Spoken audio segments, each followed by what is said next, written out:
ایسف مانده نباشی. بس بخیر است جان. جان جور خیر چی کردی بخیر؟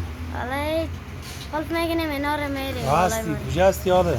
حال در دکان هستی. چی کار میکنی این دکان؟ بیتری فروشی. دیگه؟ بلوش بیتری و سیستم سولار. خب سیستم سولار هم کار میکنی؟ حالا سن چند ساله شدی تو؟ 14. 14 شدی؟ به شک بله. 2 سال پیش هم گذاشت مصاحبه کرده بودن فهمیدی؟ همین چی بود؟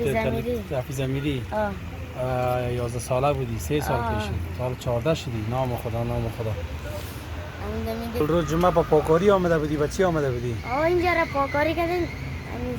سولار یکم پیش بردیم پاک شد حالا. خواه میری بخیر دیگه طرف خانه. میریم حالا کالای ما را پوشیدیم میریم خانه. خواه برو خوب از کارت کرده برو آفرین موفق باشی.